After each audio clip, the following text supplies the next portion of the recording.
गुरु 13 अगस्त 2025 को पुनर्वसु नक्षत्र में खुद के नक्षत्र में प्रवेश करने जा रहे हैं, जहां पर ये रहेंगे 18 जून 2026 तक। ये जो 10 महीने के आसपास का समय है, गुरु का जो ये नक्षत्र परिवर्तन है पुनर्वसु में जाना, आपके जीवन को कैसे प्रभावित करेगा, उसके लिए मैंने ऑलरेडी वीडियो बना के दिए हुए हैं। आज जो मैं आप लोगों को बता रही हूँ वो आपके जन्म नक्षत्र के आधार पर गुरु का ये नक्षत्र परिवर्तन कैसे आपको प्रभावित करेगा, उसके आधार पर ये जो वीडियो है वो रहेगा आज का।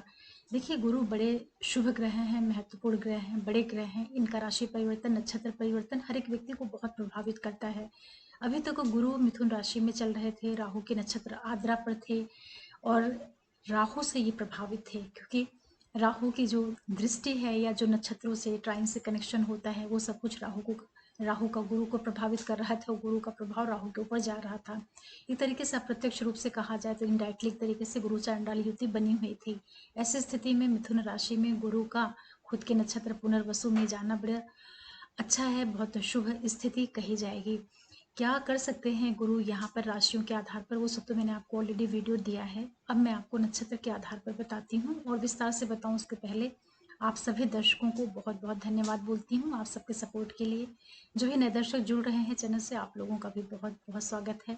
डिवाइन एस्ट्रोलॉजी में आप वीडियोस को शेयर करिए, सब्सक्राइब करिए, चैनल को लाइक करिए, कमेंट करिए, उससे बहुत मोटिवेशन मिलता है। देखिए, गुरु का जो ये नक्षत्र परिवर्तन है, खुद के नक्षत्र पर जाना बड़ी शुभ स्थिति है, क्योंकि जब भी कोई ग्रह अपनी राशि, अपने नक्षत्र, अपने कारक भाव में होता है तो प्रभाव अच्छा देता है, क्योंकि वहां पर वो बहुत कंफर्टेबल पोजीशन पर होता है। पुनर्वसु नक्षत्र जो है चीजों की रिपीटेशन को या किसी चीज की पुनरावृत्ति को भी दिखाता है। शुभ नक्षत्र है, देवतागण का ये नक्षत्र है। भगवान राम का जन्म भी पुनर्वसु नक्षत्र में ही हुआ था। देखिए, कैसे आप इसको समझें, इसके लिए आपको ये देखना रहेगा कि आप अपनी कुंडली को ओपन करिए। जो आपका जो जन्म जिस समय पर पैदा हुए थे आप, उसको आप कहीं पे भी डालिए, मोबाइल में, किसी सॉफ्टवेयर में, कैसे भी करके आप अपनी बर्थ चार्ट को निकाल लीजिए और देखिए कि जो चंद्र कुंडली है, चंद्रमा को आप देखिए कि किस नक्षत्र पर बैठा हुआ है।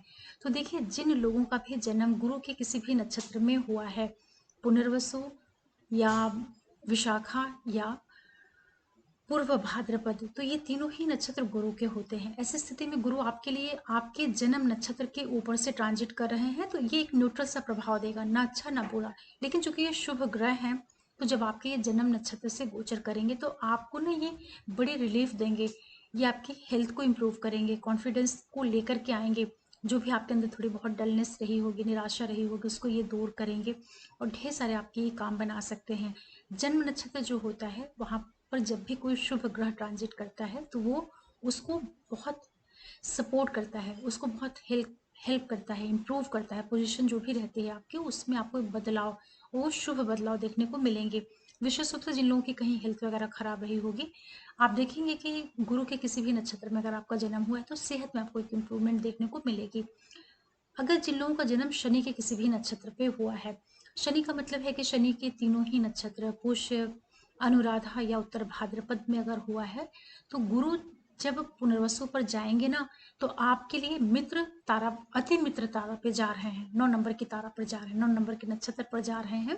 तो शनि के नक्षत्र वालों को गुरु का पुनर्वसु नक्षत्र में जाना बहुत अच्छे रिजल्ट लेकर के आएगा। ढेर सारे शुभता वाले परिणाम यहाँ पर आपको देखने को मिलेंगे, उसका आप लोग फायदा लीजिएगा। ठीक है। अति मित्र मतलब कि आपके लिए कहीं ना कहीं से एक सपोर्ट सिस्टम तैयार हो जाएगा, आपके काम बन जाएंगे, जो चीज़ें आपकी रुकी अटकी होंगी वो सब धीरे धीरे करके आपकी बनना शुरू हो जाएंगी और बहुत यहाँ पर आपको फायदा हो जाएगा।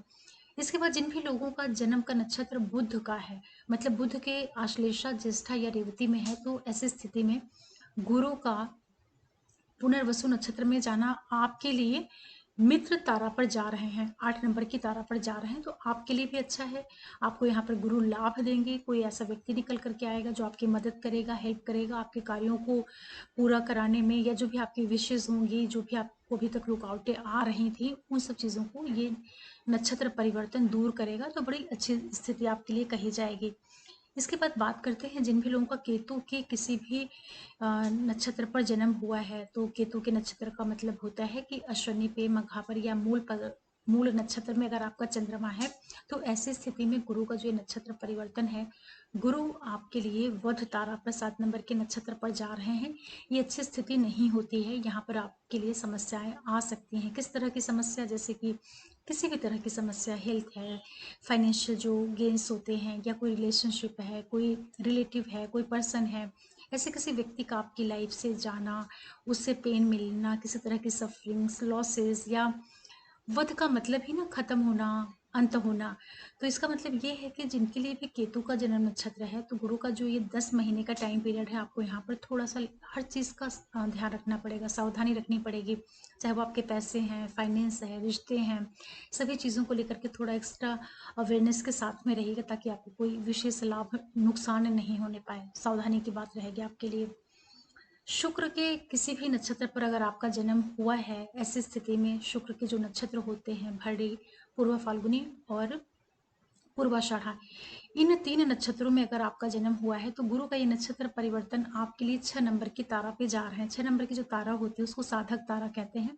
अच्छा कहा जाता है, यहाँ पर अच्छा प्रभाव देखने को मिलता है। साधक का मतलब होता है कार्यों का बन जाना, संपन्न हो जाना, एक तरीके का जो की पूर्णता होती है उसको दिखाता है, या कार्य सिद्धि। साधक का मतलब आप ये भी ले सकते हैं कि आपके कार्य यहाँ पर बनने लगे, सपोर्ट आपको मिल जाए, कोई रुकावटें थी वो सब आपकी दूर हो जाएं, जो भी समस्याएं थी वो सारी चीज़ें आपकी यहाँ पर सॉल्व हो जाएं, ऐसी संभावनाएं आप लोगों के लिए बन सकती है। तो शुक्र के किसी भी नक्षत्र पर जन्म है तो अच्छा है आपके लिए। इसके बाद सूर्य वालों के लिए बात करते हैं। यदि आपका सूर्य के किसी भी नक्षत्र पर जन्म हुआ है, सूर्य के जो नक्षत्र होते हैं वो कृतिका होता है, उत्तर फाल्गुनी और उत्तराषाढ़ा। यदि इन 3 नक्षत्रों में आपका जन्म है, तो ऐसी स्थिति में गुरु जो है पुनर्वसु नक्षत्र में जैसे ही प्रवेश करेंगे, आप लोगों के लिए 5 नंबर की तारा एक्टिवेशन में आ जाएगी, मतलब कि प्रत्यरी तारा। तो यहाँ पर आपको करना क्या है कि थोड़ा सा सामंजस्य बिठा करके चलना है। किसी से वाद विवाद, तनाव, डिफरेंसेस, इन सब चीज़ों से बचाव करना है। ऐसी संभावनाएं बनेंगी कि कामों में रुकावट आए, अवरोध आए, या चीज़ें आपकी रुकें, कुछ अड़चने आए, ऐसी संभावनाएं ये दे सकता है। क्योंकि प्रत्यरी जो होता है ना, थोड़ा सा अवरोध को, रुकावट को, एक तरीके से जो एक असहयोग वाली चीज़ होती है उसको दिखाता है। तो यहाँ आपको थोड़ी सी सावधानी के साथ में चलने की ज़रूरत पड़ेगी ये 10 महीने तक। फिर अगर आपका चंद्रमा के किसी भी नक्षत्र पर जन्म हुआ है, चाहे रोहिणी पर या हस्त पर या श्रवण पे, तो जो गुरु का ये नक्षत्र परिवर्तन है आप लोगों के लिए 4 नंबर के तारा पर गुरु का ये प्रवेश हो रहा है, तो वो क्षेम तारा बोली जाती है। मतलब आपके लिए काफी अच्छा है। चंद्रमा के नक्षत्र वालों के लिए गुरु का ये नक्षत्र परिवर्तन कुशलता लेकर के आएगा, कार्य बनेगा, खुश रहेंगे, प्रसन्न चित्र रहेंगे, चीजें आपकी अच्छी होंगी, लाभ मिल जाएगा, सपोर्ट आपके लिए यहाँ पर देखने को मिलेगा। तो बढ़िया है, शुभ स्थिति आपके लिए निर्मित हो रही है। सारी रुकावटें, बाधाएं आपकी दूर होंगी, कार्य यहाँ पर बनना शुरू हो जाएगा, तो अच्छा है। इस तरह से आपको गुरु काफी अच्छे प्रभाव दे रहे हैं। फिर बात कर लेते हैं जिन लोगों का जन्म का नक्षत्र मंगल का है। मंगल का मतलब होता है कि यदि आपका जन्म वृश्चिरा, चित्रा या धनिष्ठा नक्षत्र पर हुआ है, तो गुरु का नक्षत्र परिवर्तन आपके लिए 3 नंबर की तारा पर जा रहा है, जिसको प्रत्यरी तारा जिसको विपत तारा कहते हैं।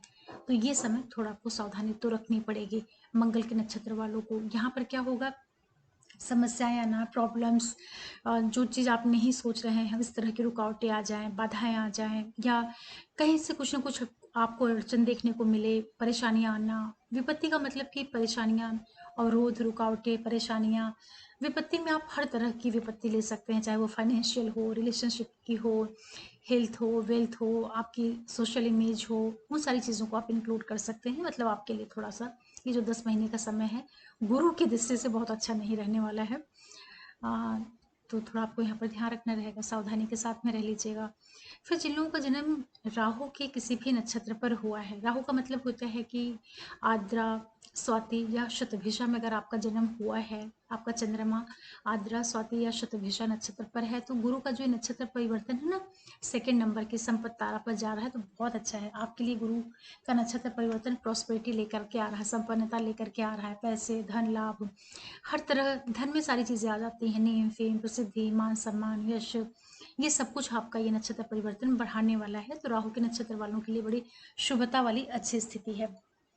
अब आप लोग यहाँ पर क्या करिएगा कि देखिए, जिन लोगों के लिए मित्र, अति मित्र, क्षेम तारा और जन्म संपत्ति तारा पे जा रहे हैं गुरु, उनके लिए अच्छा है। लेकिन जिनके लिए विपत्त तारा, प्रत्यधि और वध तारा पे जा रहे हैं, चूंकि वहां पर ये नक्षत्र परिवर्तन आपको खराब रिजल्ट दे सकता है, मतलब कि तकलीफें दे सकता है, समस्याएं दे सकता है। तो ऐसी स्थिति में आप लोग क्या कर लीजिएगा कि जो गुरु हैं उनके खूब डोनेशन करिएगा, उनके मंत्र जाप करिएगा। डोनेशन का मतलब होता है कि गुरु की वस्तुओं का दान कर दीजिएगा, ठीक है। और गुरु के मंत्रों का खूब जप करिएगा, ओम नमो भगवते वासुदेवाय नमः, विष्णु सहस्त्र नाम पढ़ना, क्योंकि गुरु ही तो यहाँ पर जा रहे हैं ना पर्टिकुलर इस नक्षत्र पर।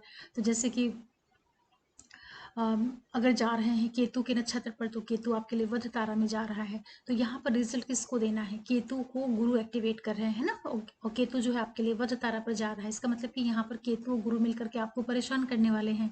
तो केतु के भी मंत्र जाप और गुरु के भी मंत्र जाप करिए। केतु की वस्तुएं और गुरु की वस्तुएं दान करिए, डोनेट करिए। गुरु के लिए क्या होता है, पीला कपड़ा, हल्दी, केसर, इस तरह की चीज़ें जो हैं, और दान दक्षिणा पंडित को, पुरोहित को कर दीजिए, उससे अच्छा रहेगा। केतु की वस्तुएं क्या होती हैं, जैसे कि काला कंबल है, चितकबरे कंबल हैं, या डॉगीज वगैरह को फीड कराना, ये सब आप कर सकते हैं। गणेश भगवान के मंदिर में जाना, ये सब कर लीजिए, उससे आपको राहत मिल जाएगी। फिर जिन लोगों के लिए मंगल के नक्षत्र पर जा रहा है, मतलब कि विपत्त तारा पे, तो आप गुरु के भी मंत्र जाप करिए और मंगल के भी मंत्र जाप करिए। और दोनों की वस्तुओं के, विशेष रूप से मंगल की वस्तुओं का आप दान कर दीजिए। जैसे लाल कपड़ा है, मसूर की दाल है, लाल फूल है, तांबा है, गुड़ है, खाड़ है, इन सब चीज़ों का दान करेंगे तो वो नक्षत्र थोड़ा सा सेटिस्फाइड होगा।